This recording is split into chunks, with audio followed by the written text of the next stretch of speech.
Hello दोस्तों, मैं अभिषेक राय आपका हार्दिक स्वागत करता हूं हम अपने यूट्यूब चैनल पर। है ना। आज एक इम्पोर्टेंट टॉपिक के साथ आए हैं। आज हम बात करेंगे आईवीएफ, इन विट्रो फर्टिलाइजेशन।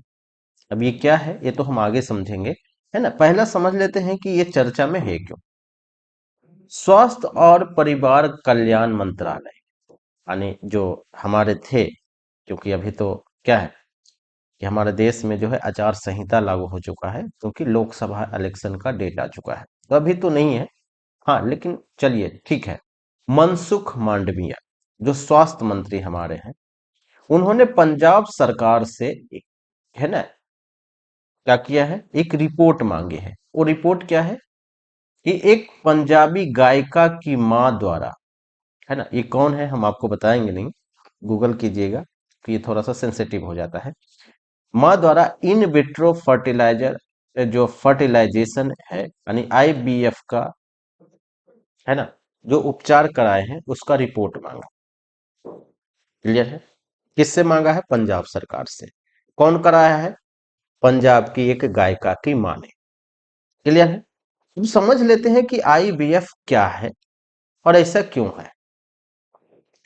आईवीएफ के बारे में आप समझ लीजिए। In vitro fertilisation, generally in vitro fertilisation वो लोग करवाते हैं जो क्या है कि खुद मां नहीं बन पाते हैं, है ना, या बांझपन का शिकार है ना, बच्चे पैदा नहीं कर पाते हैं, या उनके शरीर में जो है वो क्या है कि प्रेग्नेंट नहीं हो पाते हैं। बहुत सारे ऐसे लोग होते हैं। तो उनके लिए एक व्यवस्था है कि आप जाके जो है वो लैब में, है ना, या इसी को बोलते हैं प्रयोगशाला में, क्या करते हैं, क्या करते हैं, फर्टिलाइजेशन करवाते हैं। क्लियर है। अगर कोई भी व्यक्ति, अगर नेचुरल फर्टिलाइजेशन होता है तो क्या होता है कि स्पर्म और ओवम मिलते हैं, है ना, अंडाणु शुक्राणु मिलते हैं, और क्या होते हैं, एक जायगोट बनाता है। और जायगोट बनाते ही क्या होता है, वो बढ़ते बढ़ते क्या होता है, भ्रूण बनते हैं और फिर बच्चे पैदा होते हैं। लेकिन आप समझिए कि ये जो स्पर्म ओवम तो जाता है, लेकिन क्या होता है कि जायगोट बनता ही नहीं, यानी फर्टिलाइजेशन होता ही नहीं। तो उसके लिए ये व्यवस्था किया है इन विट्रो फर्टिलाइजेशन। अब ये क्या है, वही चीज समझते हैं कि यह एक प्रकार का प्रजनन उपचार है। ठीक। रिप्रोडक्शन का जो सिस्टम है ये है। यह महिलाओं के अंडाशय से एक अंडा निकाला जाता है और प्रयोगशाला में शुक्राणुओं के साथ निषेचित किया जाता है, फर्टिलाइजेशन किया जाता है। ठीक है, यानी हो गया। यह उन लोगों द्वारा उपयोग की जाने वाली एक विधि है जिन्होंने गर्भावस्था प्राप्त करने में सहायता की आवश्यकता होता है, यानी खुद जो नेचुरल तरीके से वो क्या है, प्रेग्नेंट नहीं हो पाती है ना। तो निश्चित किया, फिर क्या किया कि जो वो माँ के पेट में है उनको डाल दिया। समझ में आ गया बात, है ना। यह सहायक प्रजनन प्रौद्योगिकी एआरटी का एक प्रभावी रूप है। क्लियर है। और उसी से रिलेटेड आया था एआरटी बिल, या आप नाम सुने होंगे कि सेरोगेसी या सेरोगेट मदर। ये क्या होता है, थोड़ा सा इस पर भी हम बात कर लेते हैं। होता कुछ नहीं है, यहीं पे समझ लीजिए कि जो लोग क्या है माँ नहीं बन पाती है, या जिनको लगता है कि हमारा जो, जब हम माँ बनेंगे 9 महीने बच्चे को संभालने देंगे तो हमारा फिगर खराब हो जाएगा, है ना। तो इसलिए जो बड़े बड़े लोग होते हैं, बड़े बड़े हीरोइन होती है, वो क्या करते हैं, खुद ही अपने पेट में बच्चे नहीं रखते हैं, है ना। इनको दिक्कत होता है। ये लोग करते क्या है, ये क्या करते हैं कि अपना ओवम दिया, अंडाणु, ठीक है, और फिर शुक्राणु, ठीक है, शुक्राणु। अब ये क्या किया, निषेचन कर दिया, कहाँ, आईवीएफ में, है ना, इन विट्रो फर्टिलाइजेशन। और यहां से क्या हुआ है कि ये हो गया निषेचन, निषेचन। और इस निषेचन को क्या होता है कि किसी के पेट में, अब लॉजिकली क्या होता है कि जो जिस महिला का अंडाणु लिया है उसी के पेट में डाला जाता है। जनरल ये होता है। क्लियर है। लेकिन जो बड़े लोग होते हैं, जो पैसे वाले लोग होते हैं, जिनको लगता है कि हम अपना फिगर खराब नहीं करेंगे, वो क्या करते हैं, किसी और महिला के जो पेट में जो है उसको डाल देते हैं। और ये कौन महिला होती, ये महिला पैसा लेती है ना। इसको बोलते हैं किराए पर कोख, किराए पर कोख, है ना। और ये 9 महीने रखेगी इस बच्चे को, पालेगी। फिर जब ये बच्चा पैदा हो जाएगा तो ये कौन लेके चला जाएगा, है ना, कि जो ये जो महिला है ना, जो अमीर महिला है, जो पैसा दे रही है, वो लेके क्या होगी, चली जाएगी, है ना। तो ये है पूरा सिस्टम, उसी को हम बोलते हैं ART, है ना। तो उसी पर सरकार एक बिल लेकर आई थी, उसी को बोलते थे ART बिल। क्लियर है। यानी ये जो महिला जो बच्चे को, दूसरे बच्चे को पेट में रख रही है किराए पर, इसी को बोलते हैं सेरोगेट मदर, है ना। सेरोगेट मदर, इस सिस्टम को बोलते हैं सेरोगेसी। क्लियर है। तो सेरोगेसी में महत्वपूर्ण टॉपिक क्या है, इन विट्रो। IVF नहीं होगा तो सेरोगेसी होगा ही नहीं। वही चीजें यहाँ पर लिखा हुआ है।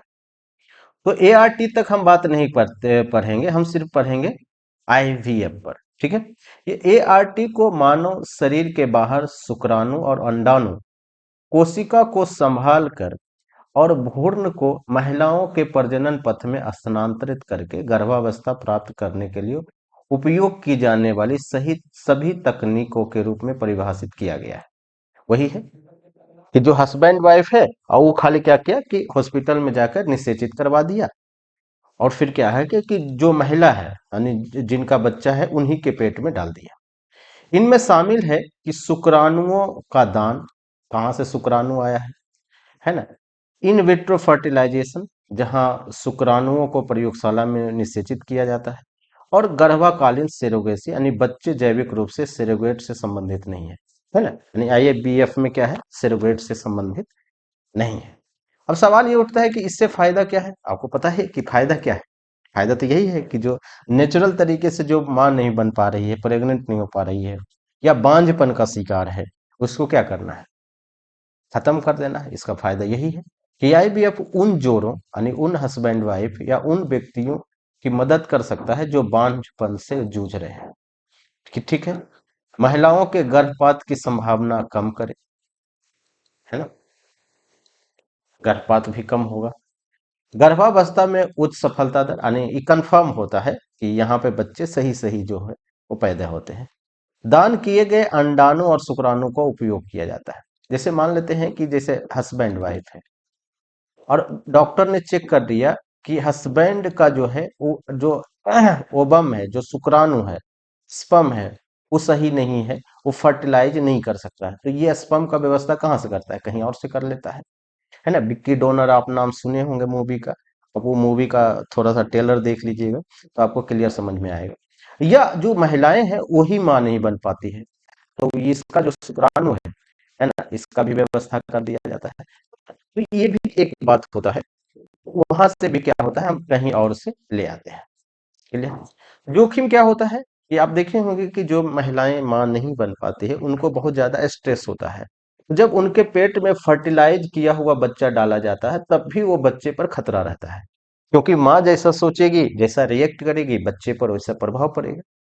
नहीं, ये चीजें होता है। तो वही चीजें होता है। दूसरा चीज है कि ये महंगा भी होता है, डॉक्टर बहुत ज्यादा पैसे लेते हैं। IVF बड़ी मात्रा में शारीरिक और भावनात्मक ऊर्जा, समय और पैसे शामिल होता है, बहुत ज्यादा होता है। बांझपन से जूझ रहे कई जोड़े तनाव और अवसाद से पीड़ित होते हैं, वही बोले जी, एंजाइटी बहुत ज्यादा होता है।